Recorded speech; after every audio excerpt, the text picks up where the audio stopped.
Syracuse basketball went into the transfer portal, gets a former top 40 recruit in Chance Westry, a guy that could potentially give Syracuse its most guard depth in nearly a decade. But it is not a guarantee. Let's break it all down on your Locked On Syracuse Tuesday. Let's go right to it. Are Locked On Syracuse, your daily podcast on the Syracuse Orange, part of the Locked On Podcast Network. Your team every day.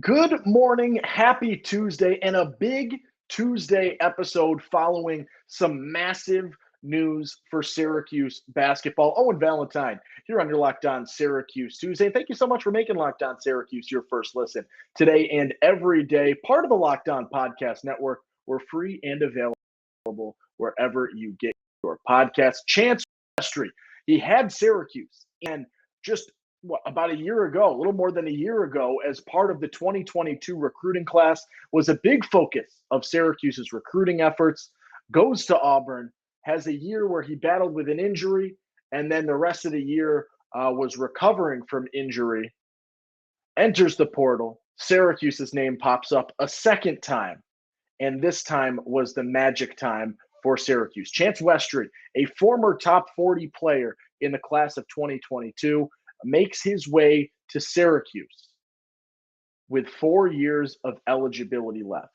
And I think that's a huge number as we will get into breaking him down, who he is, what you can expect, things like that throughout this entire episode.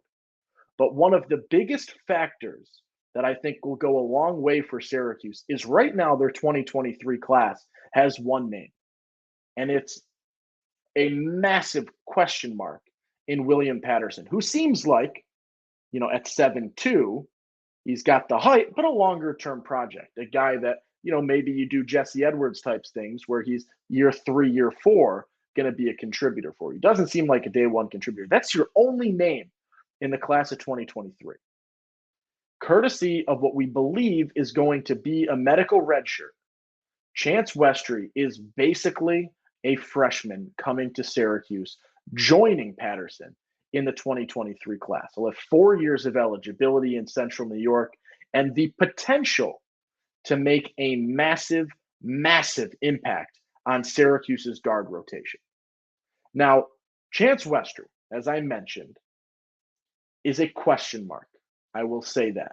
This is a big deal for Syracuse. He was a highly sought-after recruit in the portal. Syracuse competing with the likes of St. John's, Penn State, Creighton, Seton Hall.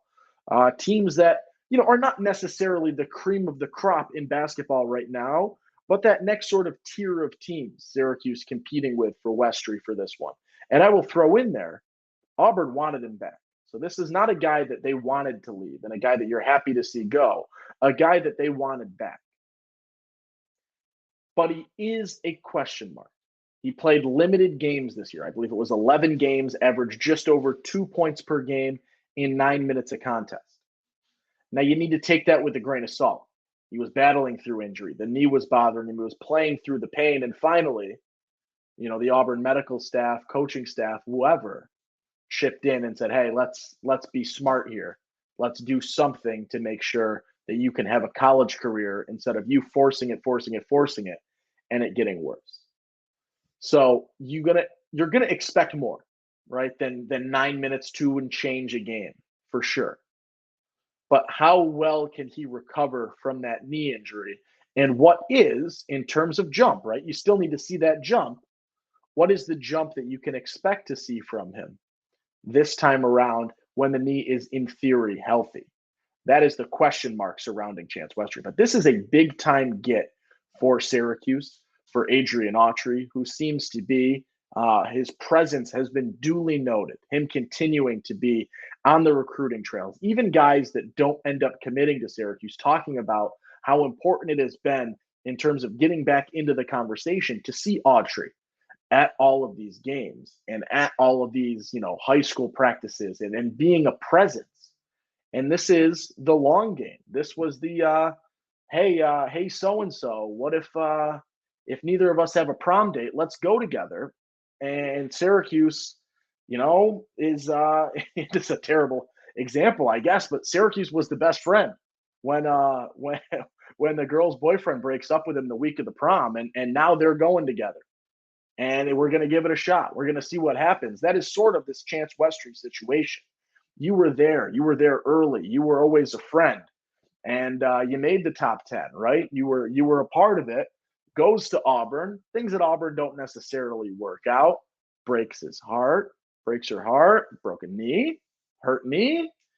And now you find your way in Central New York. That's why I'm saying, portal-wise, you see the benefits of not burning bridges, right? If you are a Syracuse fan and someone commits somewhere else, wish them luck. You don't have to be hostile to a guy committing to another spot, because it goes a long way, right? Having that established relationship play dividends in this decision in Westry coming to Central New York. He is a guy that, per his NIL agent of sorts, per a Mike Waters article over at Syracuse.com, said it was more about fit, and NIL was going to happen afterwards. You'll figure that out once you get there, which, based on, and whether you agree with it or not, that is not today's episode. That was yesterday's episode for our everydayers. I'm sure you've heard it. If not, I got into the NIL conversation with regards to Syracuse yesterday on the Monday episode. Feel free to check that out. But today, that seems like the approach Syracuse wants to take, is getting guys in because they want to be here and fit here. And that goes a long way, right? Having guys that want to be there, guys that aren't there for strictly money reasons. And figure it out once he gets there. And so it seems like the approach matched up NIL-wise, which did go a long way with regards to Westry, and I think is one of the main reasons that you end up getting him here. So who is Chance Westry? Right? He's a 6'6", combo guard. He would self-label as, I think he's more of a 2. And we'll break down why, and we'll get into that in a little bit in terms of where he fits into this rotation, some of the questions with regards to Syracuse's roster and rotation as a result to this news. But this is a guy who, you're sort of trying to piece together what the accurate description of his play is. 6'6". So for a guard, he's got real good size. He can shoot the ball despite a very small sample size of 0 for 14 shooting the 3 this season. He can shoot the ball better than that. He's not going to be a great shooter. And I think we'll get into where that plays in a second as well. It's a guy that can finish at the rim. Defensively is very, very solid, is a presence, 4.4% steal rate. But he is also, and I think his biggest asset too, on top of being able to finish at the rim, is he is a very, very strong distributor.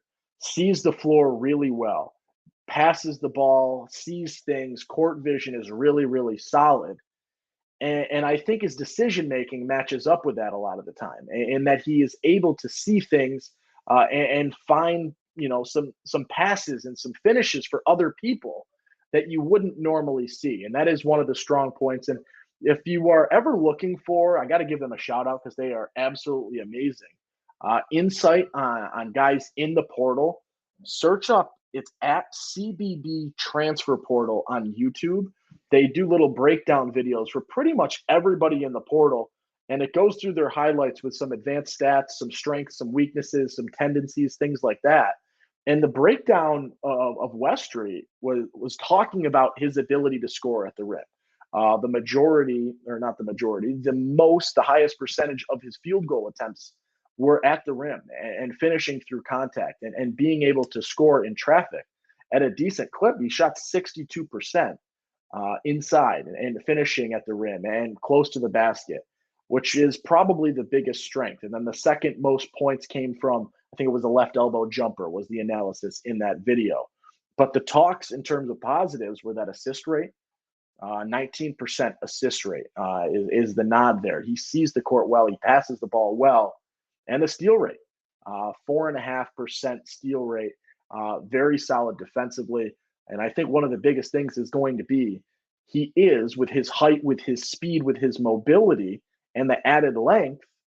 He's a guy that can guard probably the 1 through the 3 very easily next season, and possibly in certain instances hold his own against maybe an undersized 4, but I might be pushing the table there.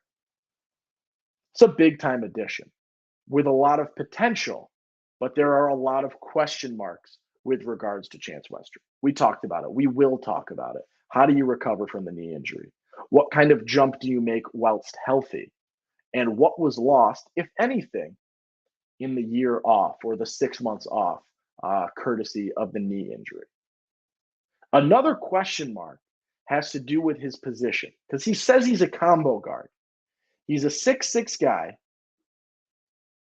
with a lot of speed, a lot of length, a lot of ability. But where does he fit in the rotation for Syracuse?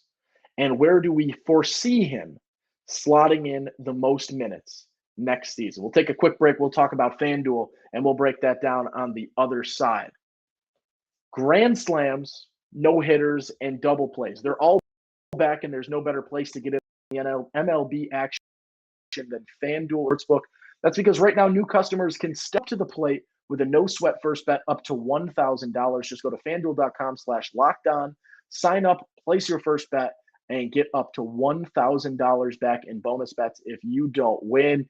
They have so many fun bets on there. You can pick home runs, strikeout over-unders, build yourself a same-game parlay, boost those odds right up there, and get yourself a good payday. So don't miss your chance to get a no-sweat first bet. That's up to $1,000 when you join FanDuel today. Just go to FanDuel.com/lockedon to sign up. FanDuel, the official partner of Major League Baseball. Okay, Owen Valentine here on your Locked On Syracuse Tuesday. Big news in the transfer portal. Chance Westry, the 2022 top 40 recruit who went to Auburn, entered the transfer portal, and has found a new home in the 315. That's right, Chance Westry to Syracuse, the 6'6" combo guard with a ton of upward potential, a very high ceiling, makes his way to Syracuse, commits to Syracuse over the likes of St. John's, Penn State, Creighton, Seton Hall, and probably some others as well. And the nod was to the coaching staff. Syracuse, the longtime interest being there year after year after year. I think in that Waters article, he talked about how that was a pretty long relationship that they've had. And they followed along with Westry for so long that really did play itself out as an incredibly important factor. And probably, per that article, the deciding factor in Westry making his way to Syracuse. The 6'6" guy, a guy that can pass the ball really well and is listed as a combo guard and is a self-proclaimed combo guard. Where does he fit in the Syracuse lineup? Now, the first thing you need to discuss is the question mark around Judah Mintz. And right now, the quick update, if you look at a handful of draft mocks and round 2 mocks where they exist, he's a mid to late round 2 guy. I've seen him anywhere from probably 45 to 55 in terms of second round picks, mid to late second round. Does he come back? Does he not? That's the question. And I'm going to put this out there. If Judah Mintz comes back, that sets Syracuse up guard-wise for years to come and sets an incredible foundation as they move forward at the guard location. If Judah comes back for year 2 and you can run a starting guard duo of Judah Mintz and JJ Starling with a Chance Westry coming off the bench to contribute where he needs to be, you are going to be an incredible backcourt. Without question. Without question. That'll be one of the best trios in the ACC, very realistically, and an incredibly high ceiling in terms of potential as a guard trio, cycling through, sharing minutes, things of that nature. And I know you're going to say, Judah Mintz isn't there to share minutes. JJ Starling isn't there to share minutes. It's not shared minutes as a negative thing. It's shared minutes as a really, really good asset for Syracuse to be able to boost even more. So that's your natural thing, right? A guy like, Quadir Copeland can funnel in there a little bit as well at the guard spot, depending on game, depending on situation, depending on what you're looking for. The big question is, as he is a guy that can play the 1, the 2, probably the 3, where does he play? And I would assume the majority of his minutes would be at the 2. And I'm going to tell you why here, and it is a nod to our Locked On Auburn host, Zach Blackerby, who I was talking with a little bit before I jumped on today. He said that one of the biggest things, and this was also pointed out in that CBB transfer portal video, is the turnover rate and the ability to handle the ball as a 1. His turnover percentage last season was 21%. That means that 1 in 5 of his possessions ended in a turnover.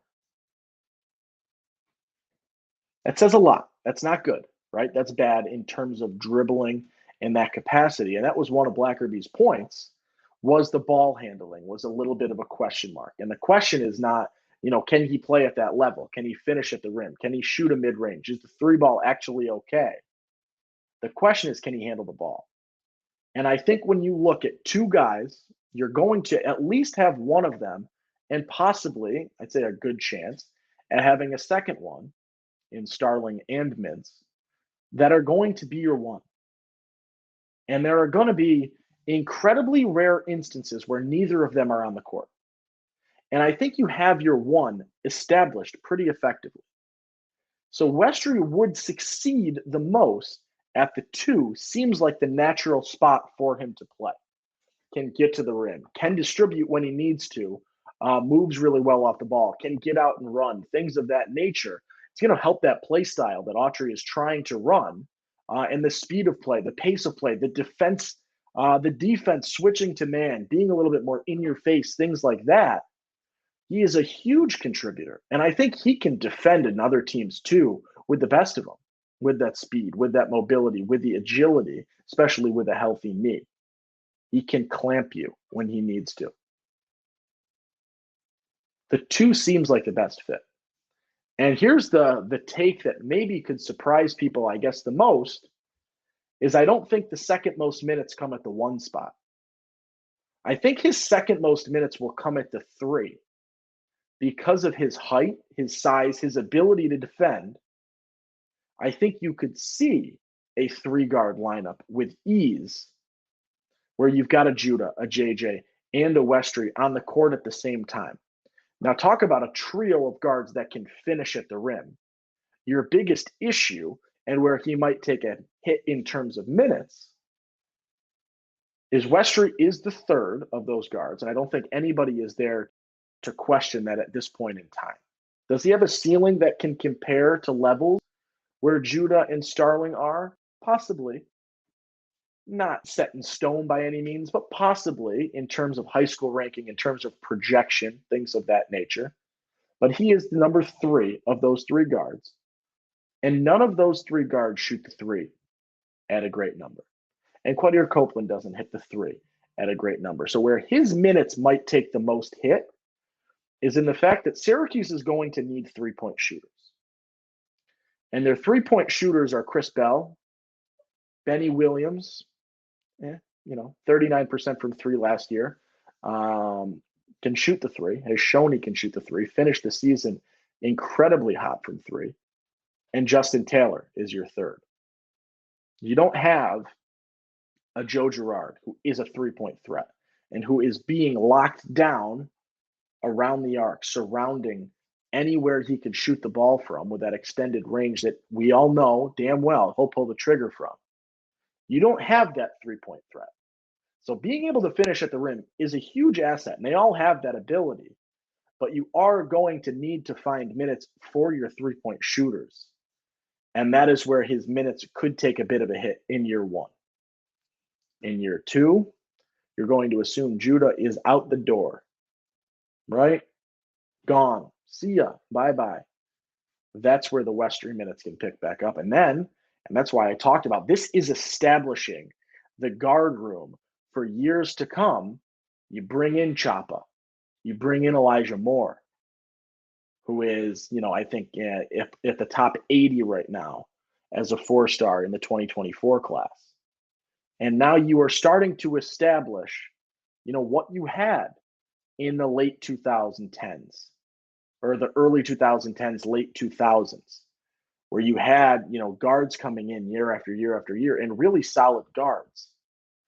That is what you've started to establish by bringing in Chance Westry, by bringing in J.J. Starling, by bringing in or bringing back Judah Mintz, if that can happen.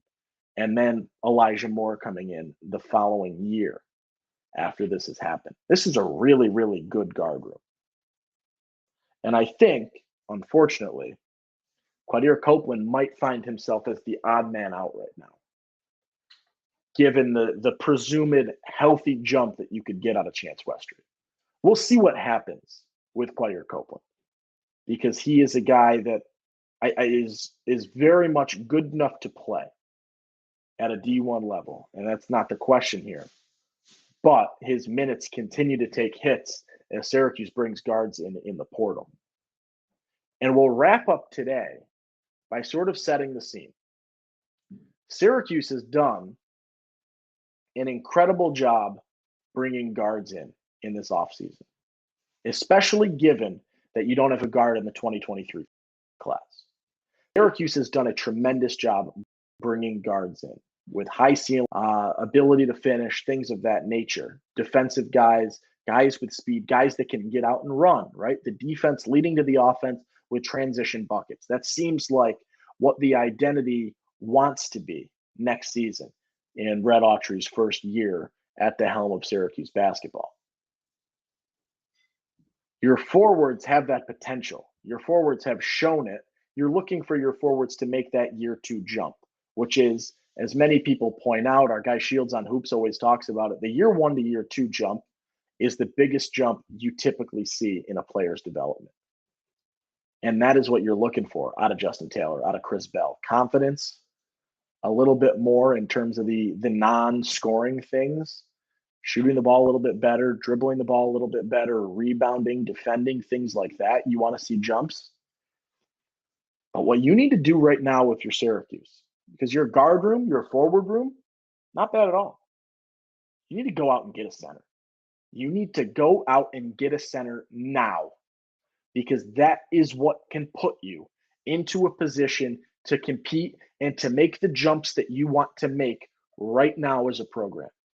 You have a number of the pieces. You've got every key imaginable, but you don't have, the master key yet. And the key that you need is a big man to complete the set. It is the last card you're looking for.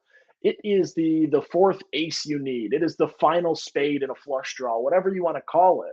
You need a center, or else your hand goes to crap, right? 4 spades means nothing if you don't get the 5th. And you need a 5. Because Monir Hema, no disrespect to him. He gives his all. He's a hustle guy. But Monir Hema is not the center that is going to bring you to the top third of the ACC. He's not the center that is going to make you a lock on Selection Sunday a year from now.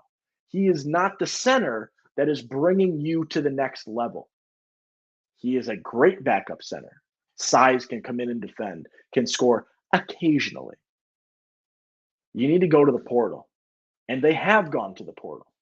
And you need to lock up somebody in the portal now. The sooner, the better.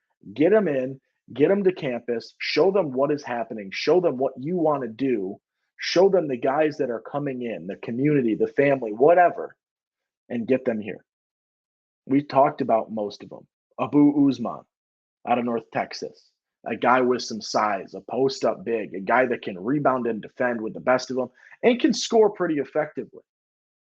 A guy from Oklahoma State, and Musa Cisse, with the size, a little bit skinnier, a little bit scrawnier. I wouldn't say scrawnier, just a smaller guy, bulk-wise, still 7-footer.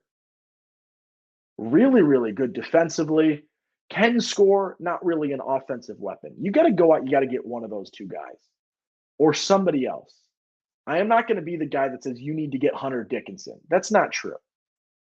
Hunter Dickinson would be great, right? No complaints. Throw him, bring him in here. But if you couldn't keep Jesse Edwards NIL-wise, how are you getting Hunter Dickinson NIL-wise, right? Jesse Edwards ranked, I believe, as the 4th player in the transfer portal in terms of skill. Hunter Dickinson is number 1.